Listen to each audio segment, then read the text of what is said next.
များနဲ့ရှင်းရှင်းပြီးတော့ထင်တာတို့မစိုးသေးပါဘူးကိုယ်တည်းစိုးတဲ့လူနဲ့တွက်ပြီးတော့ပေါ့ဟုတ်လားနော်စဉ်းစားကြည့်နော်ဟာစိုးတာလို့ထင်ဟာကိုယ်တည်းကောင်းတဲ့လူနဲ့တွက်လိုက်တဲ့အခါကျတော့လေစိတ်ကဘလို့တွေထင်မိပြန်စိုးတယ်လို့ထင်မိတာပေါ့နော်အဲ့လိုမျိုးမာနတရားနှိုင်းရှင်မှုတရားတွေနဲ့ဘုန်းဘုန်းတို့ရဲ့စိတ်ဟာတသံတရားလုံးနေခဲ့တာဌာနနော်အဲ့ဒီဌာနမှာနေခဲ့တာအာရမဆိုတော့ဌာနကိုပြောတာဘာဌာနတော့မာနတိဟူသောဌာနအဲ့ဒီမှာနေခဲ့တာအဲ့ဒီမှာနေရတာပြင်းပြင်းကြီးလားဆိုမဟုတ်ဘူးပြောတယ်မာနရတ္တဟုတ်လားပြင်ပါတော့ဝမ်းသာတယ်မာနနဲ့နေရတာကိုအဲ့ဒီလိုမျိုးသဘောတဘာဝရှိတဲ့နော်ဒီလောကကြီးမှာမြတ်စွာဘုရားလည်းပွင့်လာပြီသာတထာဂတိနနော်မာနဝိနည်းဓမ္မေဒေတိယမာနေသောတုတတိသုတ်တုတတိသောတံဩရဟတိအညာစိတ်တံဥပဒမေတိမြတ်စွာဘုရားပွင့်လာတော့မြတ်စွာဘုရားတရားဟောတယ်ဘလို့တရားတော့မာနဝိနည်းနော်မာနကင်းကွာကြောင်းတရားဒီမန်တရားတွေဟာနော်ဆင်းရဲဒုက္ခဖြစ်ခြင်းရဲ့အကြောင်းတရားကမျှတာဖြစ်တယ်နော်အကျိုးမဲ့ဖြစ်ခြင်းရဲ့အကြောင်းတရားမျှတာဖြစ်တယ်နော်ဒီဟာကိုကင်းကွာနိုင်အောင်လုပ်နိုင်မှစစ်မှန်တဲ့ချမ်းသာကိုရမယ်အဲ့တော့ဒီမာနကိုဘယ်နည်းနဲ့ဖယ်ရှားရမလဲနီလန်မျိုးစုံမြတ်စွာဘုရားအများကြီးပေးပါတယ်အဲ့ဒါတွေကိုအခြေတုံပြောရမယ်ဆိုရင်တော့လည်းပဲတရားအများကြီးရှည်သွားနိုင်တယ်ပေါ့နော်ဟုတ်လားမာနကင်းကွာကြောင်းနီလန်ကောင်းတွေအဓိကကတော့မာနကင်းကွာဖို့ကလောကရဲ့သဘောမှန်ကိုသိဖို့ပါပဲကိုယ်ခန္ဓာရဲ့သဘောမှန်ကိုသိဖို့ပါပဲကိုအတုဝအထုံးကြီးမတင့်တယ်တဲ့ရွန်ရှာဆွတ်ဆုပ်ပဲအစုဝေးကြီးလို့သိရင်လည်းပဲအဲ့ဒီမာနပြုတ်ကျသွားနိုင်တာပဲဟုတ်လားအနေစာကိုသိရင်လည်းပဲမာနကကျသွားနိုင်တာပဲဘာမှတည်မြဲတဲ့အရာတွေမဟုတ်ဘူးကိုကနော်တည်မြဲတယ်ဆိုတဲ့အထင်နဲ့ပဲအရာရာကိုဘုံဘုံတို့ကခံစားပြီးတော့အကောင်းဆုံးအနှိမ့်အမြင့်ပြောနေကြရတာလေဟုတ်လားအဲ့တော့ပြောနေတာကမြတ်စွာဘုရားပွင့်လာတဲ့အခါမှာမြတ်စွာဘုရားကနော်မာနကင်းကွာကြောင်းနီလန်ကောင်တရားဒေသနာတွေကိုဟောတဲ့အခါမှာဒီမာနထဲမှာပဲအမြဲတမ်းနှိမ့်မွန်းနေခဲ့တဲ့မာနနဲ့ပဲပျော်ခဲ့ကြတဲ့တတ္တဝါတွေသူတို့ရဲ့စိတ်ဟာမဖြစ်လာတော့မြတ်စွာဘုရားရဲ့မာနကင်းကွာကြောင်းတရားရဲ့ပုံမှာတိလို့တဲ့စိတ်တွေဖြစ်လာတယ်နားထောင်ခြင်းတယ်ဘလို့လုပ်ရမလဲဒီဘက်မှာစိတ်ဝင်စားလာတယ်အဲ့ဒါဘုသူရဲ့အံ့ဩစရာလဲလို့မေးရင်မြတ်စွာဘုရားရဲ့အံ့ဩစရာမြတ်စွာဘုရားကပွင့်မလာဘူးဆိုရင်ဘုံဘုံတို့ကဒီမာနနဲ့ပဲနေမှာပဲမာနကိုအပြစ်မြင်အောင်မှမသိဘူးမာနကထွက်မြောက်ဖို့ဆိုတာကြတော့ဝေးရောပေါ့နော်ဒါကိုယ့်ရဲ့သဘောတဘာဝနဲ့မြတ်စွာဘုရားရဲ့အစွမ်းကိုတွဲပြီးတော့မှတ်ဖို့လို့ဘယ်နှမျိုးရှိပြီတော့2မျိုးရှိသွားပြီနော်နောက်တတိယမြတ်စွာဘုရားရဲ့အစွမ်းတတ္တိကိုဘယ်လိုပြောတော့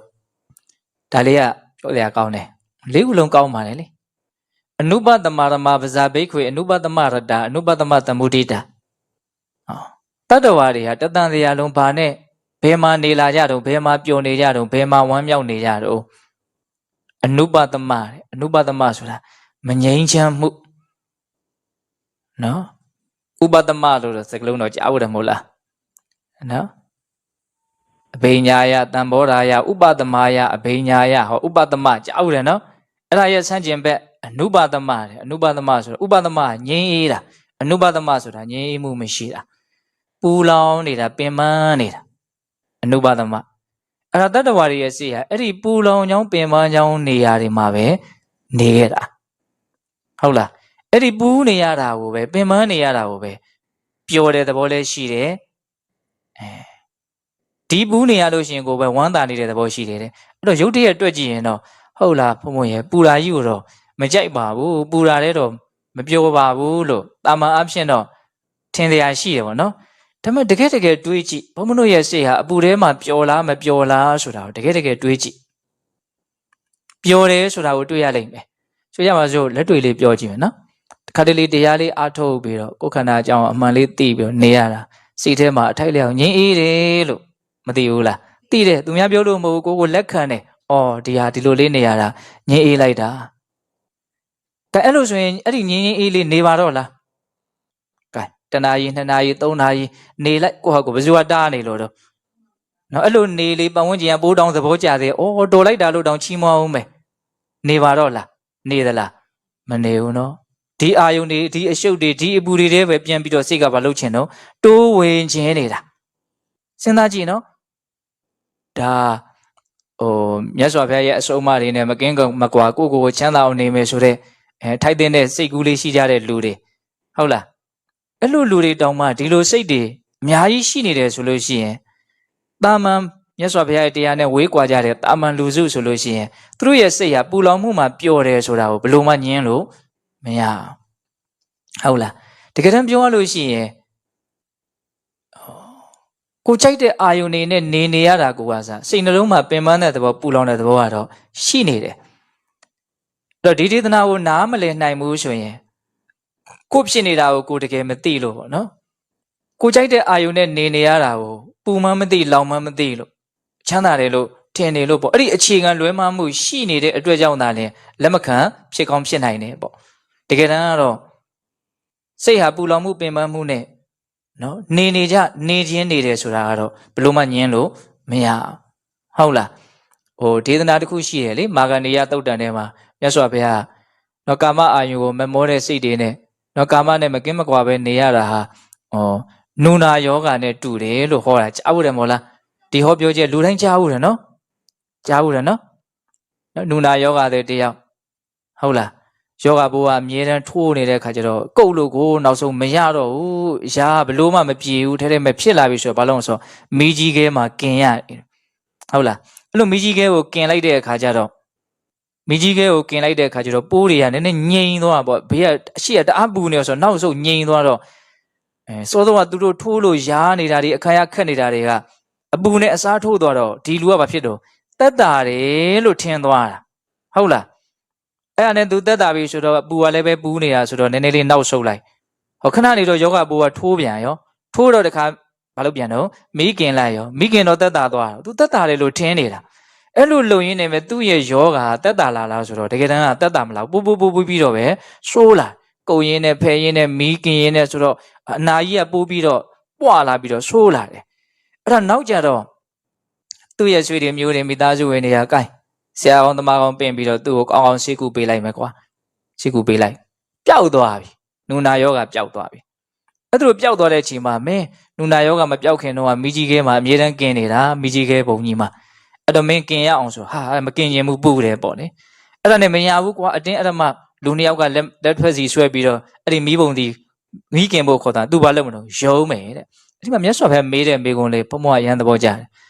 ဒီမီးကအခုမှပူတာလားတဲ့မဟုတ်နော်စောစောတုန်းကသူနူနာယောဂမပျောက်ခင်တော့กินတော့ဒီမီးရပါလေအပူပဲအဲ့ဒီတုန်းကတော့ဒီမီးကသူ့ကိုတတ်တာရတယ်လို့သူထင်တာဟုတ်လားနူနာယောဂပျောက်သွားတဲ့အချိန်ကျတော့ဒီမီးကသူ့အတွက်မလိုတော့ဘူးအပူတက်ကြီးဖြစ်သွားတယ်သဘောပေါက်လားအဲ့တော့မီးကိုကြိုက်နေတယ်ဆိုတာကယောဂဘူးရှိနေတဲ့အချိန်မှာကြိုက်နေတာယောဂဘူးမရှိတဲ့အချိန်မှာမီးကိုမကြိုက်တော့ဘူးမီးကတော့ယောဂဘူးရှိသည်ဖြစ်စေမရှိသည်ဖြစ်စေအပူကအပူပဲအဲ့ဒါလေးကိုမြင်အောင်ကြည့်ဟုတ်လားအဲ့တော့ဘုံဘုံတို့ဒီအာယုန်နေနဲ့နေရတာစိတ်ဟာပင်ပန်းနဲ့ပူလောင်နေဆိုတာကိုအာယုန်တွေကိုကြိုက်နေတဲ့လောဘရှိနေတဲ့အချိန်မှာတော့ဘယ်သိတာမှာတော့ပူမှမသိတဲ့အပြင်ကောင်းတဲ့တောင်မှမလုပ်နေတော့ထင်နေတာပေါ့စောစောကပြောလဲအာလေယမှာပဲပြောခဲ့တာပဲလေအဲ့ဒီအာလေယကိုကစားတကယ်တမ်းဘာတော့အခုဖြစ်နေပူလောင်ကြောင်းဖြစ်နေတယ်သဘောပေါက်လားမသိဘူးဟုတ်လားအဲ့တော့ဒီကာမအာယုန်နေမပူဘူးလို့ထင်နေတာကတကယ်တမ်းကာမအာယုန်ကိုလိုချင်တဲ့ယောဂပိုးနဲ့တူတဲ့လောဘဓာတ်ကရှိနေလို့မလိုချင်တော့တဲ့တနေ့အဲ့ဒါကြီးကအကြီးအကျယ်ဆင်းရဲကြီးဆိုတာကိုသိရလိမ့်မယ်ပေါ့နော်အဲ့တော့လိုချင်လို့သာကောင်းနေတဲ့သဘောပဲသဘောပေါက်လားမသိဘူးမလိုချင်လို့ရှင်ဒါကြီးကဘာဖြစ်သွားမှာတော့မကောင်းတော့ဘူးပေါ့အဲ့တော့ तू ကတော့တကယ်တမ်းကပုံမှန်ပဲမီးကတော့အပူပဲအဲ့တော့ကာမကလည်းဒီအစွမ်းပဲပြတာပဲတကယ်တမ်းကကိုလိုချင်သည်ဖြစ်စေမလိုချင်သည်ဖြစ်စေ तू ကအပူဓာတ်ပဲတကယ်တမ်းကဒါကြောင့်ဇံရအောင်အထောက်ကြတဲ့ပုံကိုယ်တွေနော်ဇံတရားရလာပြီဆိုဒီကာမချမ်းသာဟာပူတယ်လောင်တယ်ဆိုပြီးတော့လူနဲ့တောင်သူတို့ဘာတော့မတွေ့ချင်ဘူးကာမအာယုံကိုမပြောနဲ့ဟုတ်လားအဲ့ဒါမျိုးဆိုပြနှိုင်းရှင်ပြီးတော့ဟောထားတာရှိတယ်ဟုတ်လားကာမချမ်းသာကိုသာလင်ချမ်းသာလို့ပြောရင်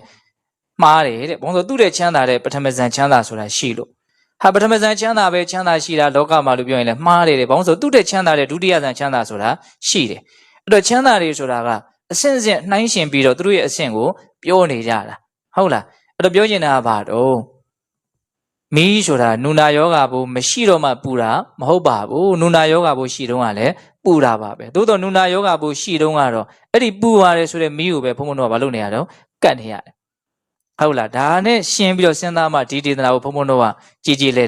လက်ခံနိုင်ဟုတ်လားဒါကြောင့်မြတ်စွာဘုရားဟောတာဘယ်လိုနည်းနဲ့မှမမှားဘူးဆိုတဲ့ယုံကြည်မှုကို အခြေခံရှိထားမှာနော်ဟုတ်လားအနုပသမရမနော်တတ္တဝါတွေကပူလောင်မှုမငြိမ်းချမ်းမှုမှာပဲနော်နေစရာရှိတယ်အဲ့ဒီမှာပဲသူတို့နေကြတယ်နော်အနုပသမရတ္တအဲ့လိုနေရတာကိုပြောတယ်အနုပသမသမုဒိတာအဲ့လိုနေရတာကိုဝမ်းသာတယ်တဲ့ဟုတ်လားအဲ့ဒါမြတ်စွာဘုရားပွင့်လာပြီဆိုတော့မြတ်စွာဘုရားဘလို့တရားမျိုးကိုဟောတော့နော်သာတထာဂတိနာဩပတမိကေဓမ္မေဒေတိယမဏိဟောဩပတမိကဓမ္မဆိုတာငြိမ်းအေးကြောင်းတရားပေါ့နော်မြတ်စွာဘုရားတရားတွေကဘာလဲတော့ငြိမ်းအေးကြောင်းတရားနော်တတ္တာကြောင်းတရားချမ်းသာကြောင်းတရားဟုတ်လားစိတ်နှလုံးကိုနော်ပူလောင်အောင်ပင်ပန်းအောင်နှိပ်စက်တဲ့အရာတွေကနေပြီးတော့ကင်းကွာတော့ဘလို့လုပ်ရမလဲဆိုတဲ့စစ်မှန်တဲ့နိလန်းတွေကိုပေးထားတာဟုတ်လားဒါကြောင့်မြတ်စွာဘုရားတရားပါလေငြိမ်းအေးကြောင်းတရားသုံးမျိုးရှိပြီနော်စောတော့ကပါတော့တွေ့တာမှုကိုဖယ်ခွာကြောင်းတရားနောက်ဒုတိယပါတော့မာနကိုဖယ်ခွာကြောင်းတရားအခုတတိယပါလေငြိမ်းအေးကြောင်းတရား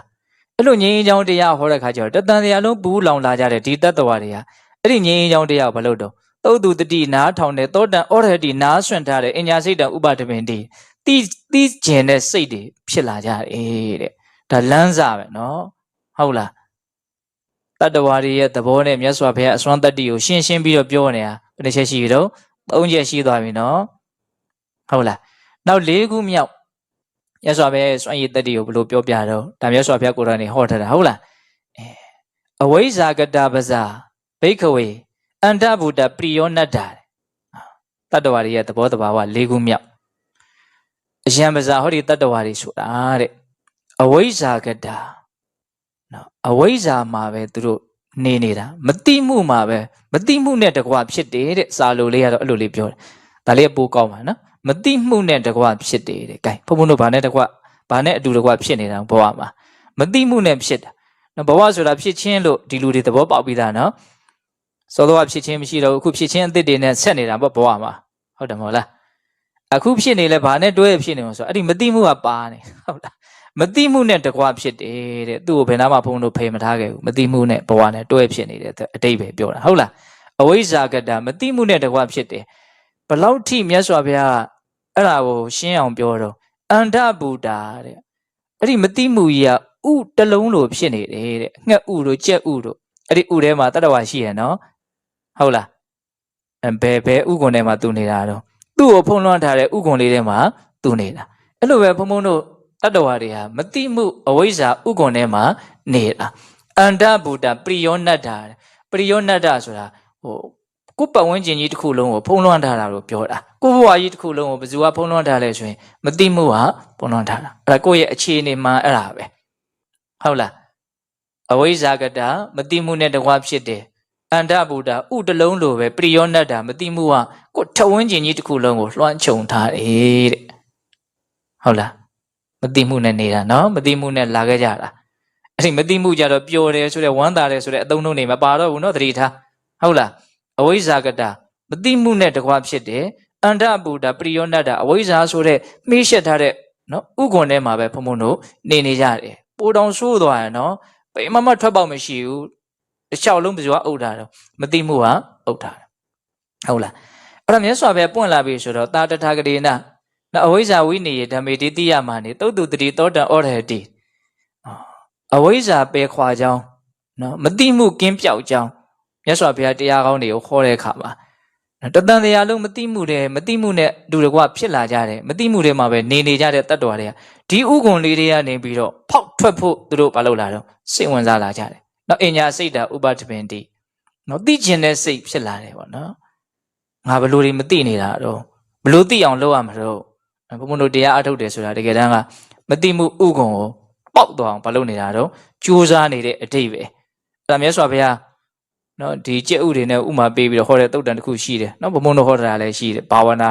နော်ပွားများမယ်တရားဆိုတာဘာဝနာတုတ်တန်ထဲမှာအဲ့ဒီဥမာမြတ်စွာဘုရားပေးထားတာရှိတယ်ဟုတ်လားကိုယ့်ရဲ့နော်အဝိဇ္ဇာဥကွန်ကိုပါပြီးတော့ပေါက်သွားအောင်ကိုယ်တိုင်ပဲဘာလုပ်ရမှာတော့ကြိုးစားရဟုတ်လားအဲ့တော့ဒါ၄ခုမြောက်နော်တသံတရားလုံးဒီမတိမှုနဲ့ပဲပြောလာကြတဲ့တတ္တဝါတွေဟာဒီမတိမှုကနေရုံးထွက်ဖို့မတိမှုကင်းကွာကြောင်းတရားကိုဟောလိုက်ပြီးလဲဆိုရောသူတို့ဘာလုပ်လာကြတော့စိတ်ဝင်စားလာကြတယ်အဲ့ဒါဟာဘုရားရဲ့အစွမ်းလေမြတ်စွာဘုရားရဲ့အစွမ်းတဲ့ဟုတ်လားအဲ့တော့ဒီ၄မျိုးကိုကိုယ့်ကိုခေါင်းအေးထားပြီးတော့ များကြီးစဉ်းစားကြည့်သင့်တယ်အဲ့တော့ဒါကမြတ်စွာဘုရားရဲ့အစွမ်းလို့နော်တရားခေါင်းစဉ်မှာတော့တထာဂတဣစရိယမြတ်စွာဘုရားရဲ့အံ့ဩဖွယ်လို့တတ်ထားတော့လည်းပဲအဓိပ္ပာယ်ကအများကြီးကျေပြန့်တယ်တတ္တဝါတွေရဲ့ပင်ကိုယ်သဘောဟာဘလို့ရှိသလဲဆိုတာကိုလည်းသိရတယ်ဘလို့ရှိလဲအာလယမှာပျော်တဲ့သဘောမာနမှာပျော်တဲ့သဘောနော်ပူလောင်မှုမှာပျော်တဲ့သဘောအဝိဇ္ဇာနဲ့အတူတကွဖြစ်နေတဲ့သဘောမသိမှုနဲ့ရှင်တွဲဖြစ်နေတာဟုတ်လားအဲ့တော့မြတ်စွာဘုရားရဲ့အစွမ်းတတ္တိယဒီလိုဖြစ်နေတဲ့တတ္တဝါတွေကိုပြောင်းပြန်လှည့်လိုက်တယ်လို့မျိုးဖြစ်သွားအောင်လုပ်ပြစ်နိုင်တဲ့အစွမ်းမြတ်စွာဘုရားမှာရှိတယ်အဲ့တော့ဆက်ပြီးတော့ဘုံဘုံနည်းနည်းလေးစဉ်းစားမိသေးချင်တာလေးကမြတ်စွာဘုရားဟောခဲ့တဲ့တရားတွေဟာဒီလေးမျိုးကနေကင်းကွာကြောင်းတရားပဲဆိုတာလေးကိုဆက်ပြီးတော့တွေးသေးချင်တာဟုတ်လားဒီလေးမျိုးထဲမှာပဲနေလို့ဘုံဘုံတို့တွေဟာဆင်းရဲဒုက္ခကမလွတ်တာပေါ့ဟုတ်လားအဲ့တော့ဒီလေးမျိုးကနေပြီးတော့ကင်းကွာဖို့အတွက်မြတ်စွာဘုရားဟောထားတဲ့ဒီလေးမျိုးကနေကင်းကွာစေနိုင်တဲ့အစွမ်းတတ္တိရှိတဲ့တရားဓမ္မတွေနဲ့ဘုံဘုံတို့တွေဟာမလုပ်ကြမှာတော့နော်နိစ္စအမြဲတမ်းတရားကိုနားမယ်တရားကိုလေ့လာမယ်တရားနဲ့နော်ပျော်တတ်တဲ့သဘောနော်တရားကိုပဲစိတ်ဝင်စားပြီးတော့အဲ့လိုမျိုးဘုံဘုံတို့နေတတ်အောင်ကြိုးစားရမယ်ဟုတ်လားတကယ်တမ်းဒီလေးမျိုးကလွတ်မြောက်ဖို့ဆိုတာတော့အကျင့်မြတ်ကိုကျင့်မှာပေါ့နော်သို့တော့အဲ့ဒီအကျင့်မြတ်စီကိုကျင့်တဲ့အနေအထားထိရောက်ဖို့ဆိုတာကဘုံဘုံတို့မှာဘာလို့တော့ဒီတရားနဲ့မကင်းကွာဖို့လိုတယ်ပြောချင်တာတရားကိုနာဖို့တရားကိုဖတ်ရှုဖို့မြတ်စွာဘုရားဟောတာတွေကိုစိတ်ထဲမှာမချခဏမလုပ်နေဖို့လိုတော့ရှိနေဖို့လိုတယ်ဟုတ်လားတရားနာရတာနဲ့မနာရတာနဲ့စိတ်ထားချင်းတူသလားအတူတော့ဘုံဘုံတို့ပုထုဇဉ်တွေရဲ့စိတ်တွေကမီးဝေးချိတ်မာတွေပဲနေကြည့်လိုက်တရားကိုတရားစာကိုလည်းတစ်ခါမှမဖတ်ဘဲနဲ့တော့တရားကိုလည်းတစ်ခါမှမနာဘဲနဲ့ဒီမြတ်စွာဘုရားဟောတဲ့အကြောင်းအရာတွေကိုခေါင်းထဲမှာမရောက်ဖဲနဲ့တပတ်လောက်10ရက်လောက်နေကြည့်လိုက်စိတ်တွေဘလို့ဖြစ်လာမလဲဆိုတာဟုတ်လားဒါကြောင့်မလို့ဒီဟာလေးကိုတွေးစီခြင်းတာနော်တတ္တဝါတွေရဲ့အခြေအနေကဘလို့ရှိလဲမြတ်စွာဘုရားရဲ့အစွမ်းတတ္တိယဘလို့ရှိလဲအဓိကတော့ဒီနှစ်ခုပြောတာဘာလို့ထပ်ပြီးတော့ဖြည့်ဆွဲပြီးတော့သိသိခြင်းတာတော့မြတ်စွာဘုရားဟောခဲ့တဲ့တရားကဘလို့အစွမ်းတတ္တိရှိလဲအာလယကနေထွံ့မြောက်စေတဲ့အစွမ်းရှိတယ်မာနကနေထွံ့မြောက်စေတဲ့အစွမ်းရှိတယ်ပူလောင်မှုကနေထွံ့မြောက်စေတဲ့အစွမ်းရှိတယ်မတိမှုဥကုံကိုထွက်နိုင်တဲ့အစွမ်းရှိတယ်ဘယ်နှမျိုးတော့၄မျိုးဟုတ်လားအဲ့ဒီထဲမှာအဓိကအကြဆုံးကဘာလဲလို့ဘုံဘုံကစဉ်းစားကြည့်မတိမှုကိုဖောက်ထွက်နိုင်ဖို့ပဲဟုတ်လားတော့ကာမမှာပြောနေတယ်ဆိုတာလည်းမတိလို့ပဲဒါနဲ့ကောက်ချက်ဆွဲနေပြီနော်ဟုတ်လားမာနနဲ့ပြောနေတယ်ဆိုတာလည်းဘာလဲမသိလို့ပဲမာနကြီးစရာလို့ထင်နေလို့မှားနေလို့ပေါ့ဟုတ်လားကာမကိုလည်းပဲပြောတယ်ဆိုတာကာမနဲ့ချမ်းသာအစစ်အမှန်မရနိုင်ဘူးဆိုတာကိုမသိလို့ကာမရဲ့အကြောင်းကိုကောင်းကောင်းမသိလို့ကာမနဲ့ပြောတာပဲဟုတ်လားအဲ့လိုပဲပူလောင်မှုနဲ့ပြောနေတယ်ဆိုတာလည်းပူလို့ပူမှမသိလို့လောင်လို့လောင်မှမသိလို့ဒီပူလောင်မှုတွေနဲ့ပြောနေတာပဲအဲ့တော့တကယ်လို့သာဘုံဘုံတို့ကမသိမှုဆိုတဲ့နေရာမှာသိမှုကိုအစားထိုးလိုက်နိုင်မယ်ဆိုလို့ရှိရင်ကာမနဲ့ပြောနေတဲ့အနေအထားကလည်းနေုံချုပ်သွားနိုင်တယ်ဟုတ်လားမာနနဲ့ပြောနေတဲ့အနေအထားကလည်းနေုံချုပ်သွားနိုင်တယ်ပူလောင်မှုနဲ့ပြောနေတဲ့အနေအထားကလည်းနေုံချုပ်သွားနိုင်အဲ့တော့ဘုံဘုံတို့ဘာလုပ်ဖို့လိုတော့ဆိုတော့သိအောင်လုပ်ဖို့လိုတယ်ဒါကြောင့်တရားစရဲစတရားနာရဲဆိုတာကိုချမ်းသာတယ်ချမ်းသာအောင်လုပ်တတ်ဖို့ဒီလိုလေးပြောတာအဲ့ဒါလည်းပဲအတိကိုပဲရည်ညွှန်းနေတာပဲမဟုတ်လားနော်အဲ့တော့နေုံချုပ်အနေနဲ့ဘုံဘုံကဒီအတိကလေးရအောင်ဘယ်လိုလုပ်မလဲဆိုတာလေးကိုပါသွားအောင်ပြောခြင်းတယ်အဲ့ဒါကဦးဇင်းတို့ဒီတန်ရုပ်မဟာဝကပါဠိတော်ထဲမှာအဘေယသုတ်တံဆိုတာရှိတယ်အဲ့ဒါလေးကိုအချင်းချုပ်ပြီးတော့ပြောမယ်ဟုတ်လားအဲ့ဒီအဘေယသုတ်တံမှာမြတ်စွာဘုရားဘယ်လိုဟောထားလဲဆိုတော့အဘေယသုတ်တံဆိုတာအဘေယမင်းသားကိုဟောတဲ့တရားမလို့အဘေယသုတ်တံလို့နာမည်ပေးထားတာအဘေယမင်းသားဆိုတာကဗိမိတာရမင်းကြီးရဲ့သားပေါ့နော်အဲ့ဒါတခါတုန်းကမြတ်စွာဘုရားဂေရှဂုတ်တောင်မှာသတင်းသုံးတော့ဂေရှဂုတ်တောင်ဆိုတာရာဇဂျိုနဲ့မလှမ်းမကန့်ပေါ့အဲ့တော့ဘုရားမင်းသားအချမ်းရံနေနဲ့မြတ်စွာဘုရားဒီကိုရောက်လာတယ်အဲ့ဒါတောင်ပေါ်ထိတက်လာတယ်သူတက်လာပြီးတော့ဘာလျှောက်တုံဆိုတော့မြတ်စွာဘုရားတဲ့ပုရဏကတ္တပပြောတယ်တဲ့တိဋ္ဌိဆရာကြီးနော်မတိချင်းမှာအကြောင်းတရားမရှိဘူးတိချင်းမှာလည်းအကြောင်းတရားမရှိဘူးမတိတဲ့လူကလည်းမတိချင်းလို့ကိုမတိနေတာဘာအကြောင်းမှမရှိဘူးအားတဲ့လူကသူ့နေတာပေါ့ဟုတ်လားတိတဲ့လူကလည်းပဲသူတိနေတာအကြောင်းမရှိဘူးတိကျင်တဲ့လူကတိတာပဲမတိကျင်တဲ့လူကမတိဘူးပဲဟုတ်လားအကြောင်းမရှိဘူးလို့အဲ့လိုဟောတယ်တဲ့မတိချင်းမှလည်းအကြောင်းမရှိဘူးတိချင်းမှလည်းအကြောင်းမရှိဘူးဆိုလိုတာက ဉာဏ်ပညာမရှိတာလည်းပဲအကြောင်းမဲ့ပဲဉာဏ်ပညာရှိတာလည်းအကြောင်းမဲ့ပဲဉာဏ်ရှိရင်လည်းသူ့သူရှိရင်လို့ရှိတာမရှိရင်လည်းသူ့သူမရှိရင်လို့မရှိတာ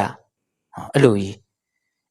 အဲ့လိုမျိုးမြတ်စွာဘုရားကိုရှောက်တော့မြတ်စွာဘုရားကိုအဲ့ဒီကိစ္စမှာဘယ်လိုမြင်ပါတယ်လို့မြတ်စွာဘုရားကိုရှောက်တော့မြတ်စွာဘုရားမင်းသားတဲ့မတိချင်းမှလည်းအကြောင်းရှိတယ်တဲ့အကြောင်းမဲ့မတိကြတာမဟုတ်ဟုတ်လားတိချင်းမှလည်းပဲအကြောင်းရှိတယ်အကြောင်းမဲ့တိကြတာမဟုတ်ဘူးနော်မတိစရာအကြောင်းရှိလို့မတိကြတာတိစရာအကြောင်းရှိလို့တိကြတာအဲ့တော့ဘုံဘုံတို့ကပညာကိုတန်ဖိုးထားတယ်အဝိဇ္ဇာဥက္ကဝကနေဖောက်ထွက်ခြင်းတယ်နော်တိမှုကိုမြတ်နိုးတယ်ဆိုလို့ရှိရင်ဒီဒေသနာကစိတ်အများကြီးဝင်စားတဲ့နော်မှတ်သားထားတဲ့ဟုတ်လား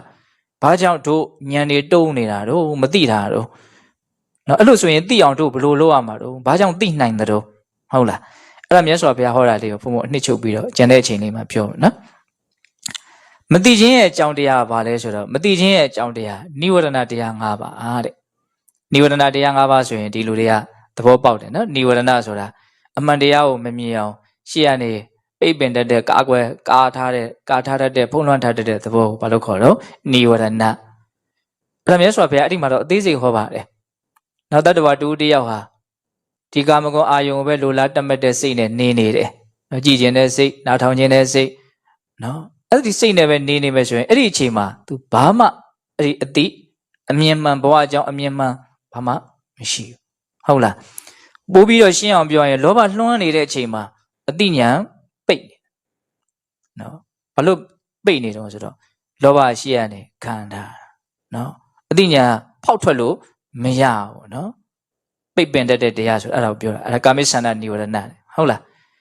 နောက်ဗျာပါဒနိဝရဏတဲ့တစုံတရားနဲ့ပတ်သက်လို့တစုံတယောက်နဲ့ပတ်သက်လို့စိတ်ထဲမှာမကျေနပ်ဘူးကွာဟာအဲ့ဒါကြောင့်ပိုးသိတာသွားပြီနော်အဲ့ဒီချိန်မှာမှန်မှန်ကန်ကန်သိတဲ့ဉာဏ်လုံးဝပိတ်နေပြီဟုတ်လားဘာမှမသိဘူးဉာဏ်ပိတ်နေနော်ဘယ်သူကပိတ်ထားတာတော့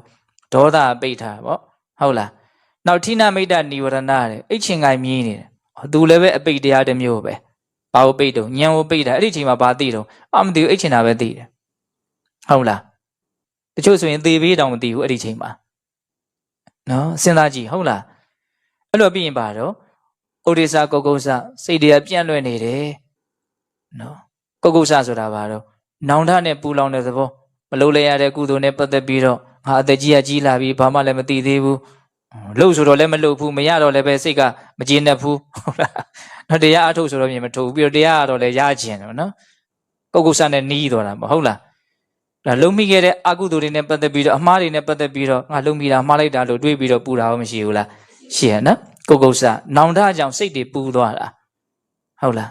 အဲ့လိုပြန့်လွင့်တဲ့သဘောဥဒိစ္စနောင်တနဲ့ပူလောင်တဲ့သဘောကုက္ကုစဒီတရားနှစ်ခုဖြစ်လာရင်လည်းပဲအမှန်တရားကိုအဲ့ဒီအချိန်မှာမသိဘူးအသိဉာဏ်ပိတ်နေတယ်သူလည်းပဲ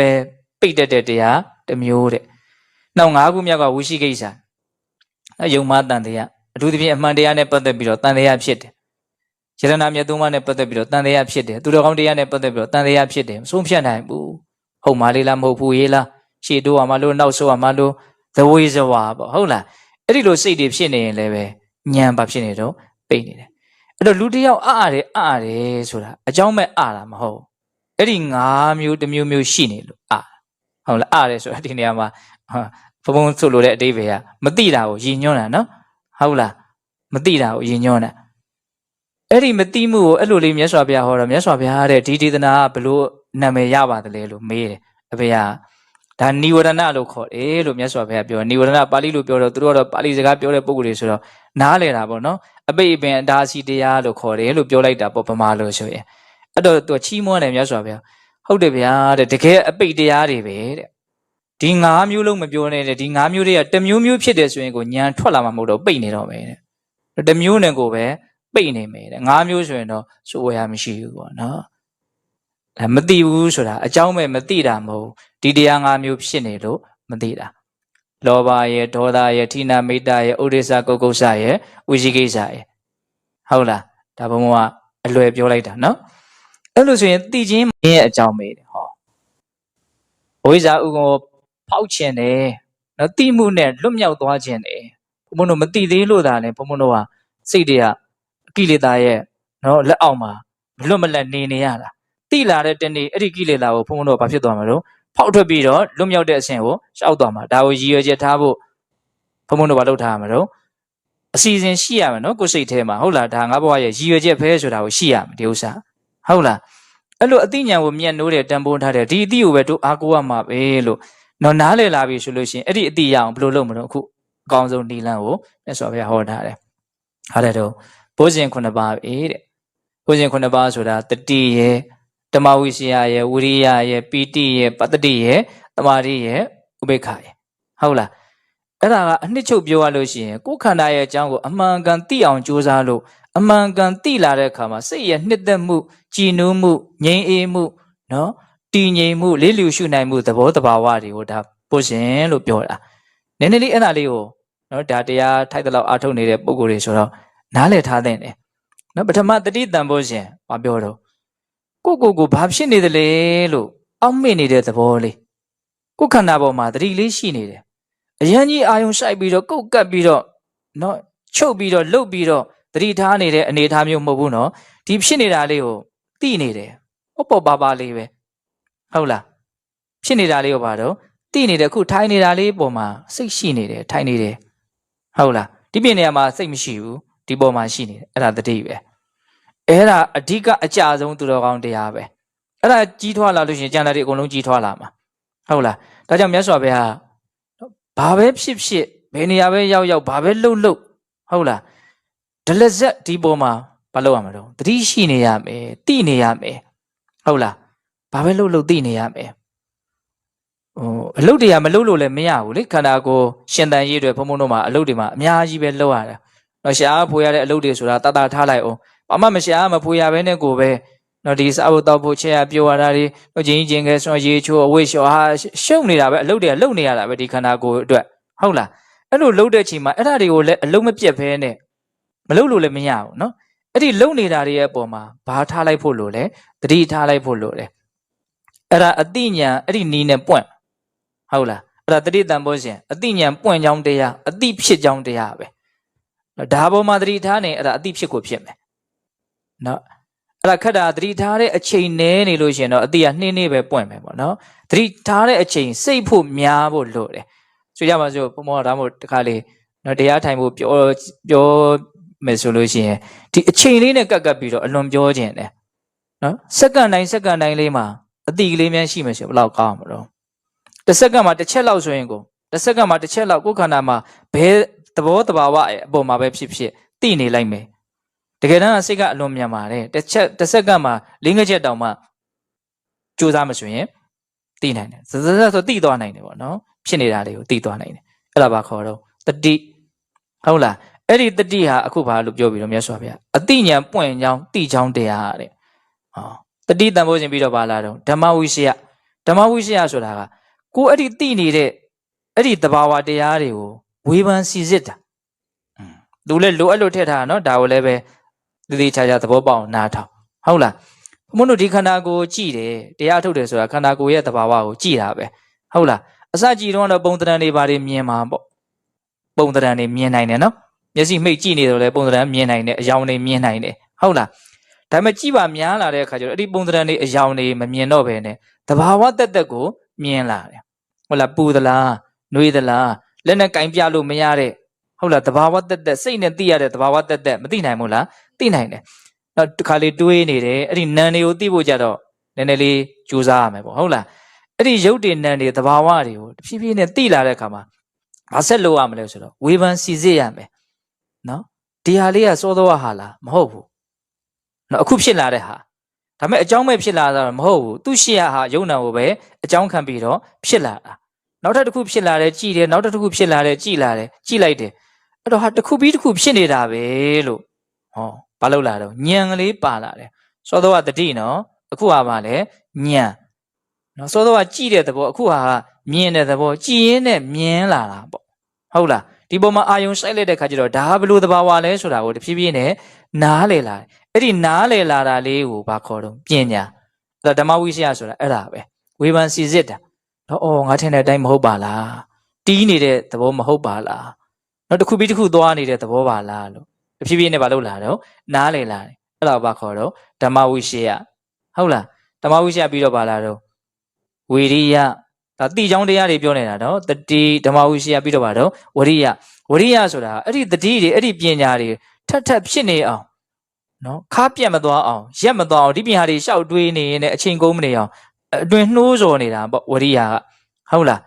နောက်ကနေတွန်းအားပေးနေတာ तू မပိုင်ရောရမလားမရဘူးနော်လုံမဟဲ့ဆိုအဲ့ဒါကိုပြောတာဟုတ်လားအဲ့ဒီဝရိယလည်းပဲတိကြောင်းတရားအတိပွင့်မယ်နော် तू သူ့ကိုပွားများ